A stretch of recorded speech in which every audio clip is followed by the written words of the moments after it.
শিশুসুলভ এই মন ফিরে যেতে চাই সোনালি অতীতে, কিন্তু আমরা আটকে গেছি রঙের পর্দার মাঝে।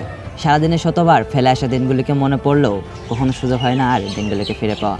তাই চলুন সকল কর্মব্যস্ততাকে পেছনে ফেলে আজকের এই ভিডিওর মাধ্যমে শৈশবের একটি ঘটনাকে স্মৃতিচারণ করি, যার মাঝে নিজেকে খুঁজে পাবেন আপনি। এই গাছটার নাম গোলুটেরি বা আঠা গাছ। এই গাছের ফলের নাম আঠা গটা, কিন্তু আমাদের আঞ্চলিক ভাষায় এটা বলা নামে পরিচিত। এই ফলটা মূলত ব্যবহৃত হয় ঘড়ি বানানোর কাজে। আমরা অনেকগুলো ফল পেড়ে নিয়ে বাসায় চলে আসলাম।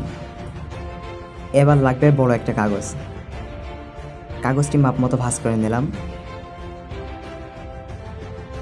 এরপর মাপ অনুযায়ী কাটার পালা। বাড়তি অংশটুকু রেখে দেবো লেজ বানানোর জন্য। এবার ঘড়ির কাঠামো বানানোর জন্য কিছু নারিকেল পাতার কাঠি সুতা দিয়ে পেঁচিয়ে নেব।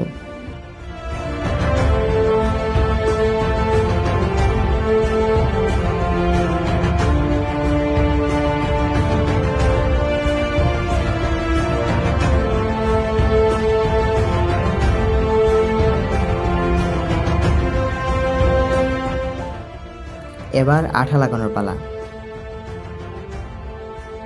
এই ফলটা ছাড়িয়ে নিয়ে একটু চাপ দিলেই এর ভিতর থেকে আঠা বের হয়ে আসে। ফলগুলো এখনো ভালো পরিপক্ক হয়নি, তাই আঠা একটু কম আছে।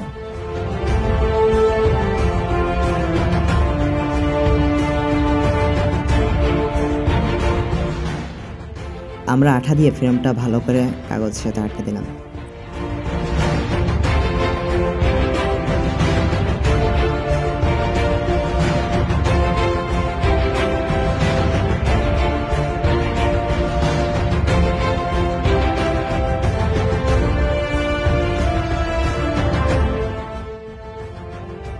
এবার ঘড়িতে সুতা লাগাতে হবে।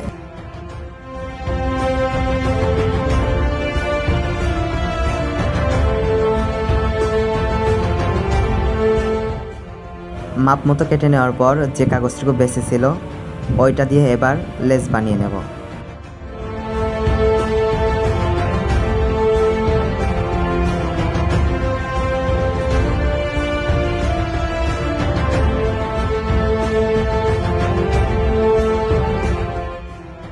ঘড়ি বানানো শেষ, এবার মাঠে নিয়ে গিয়ে উড়িয়ে দেখার পালা।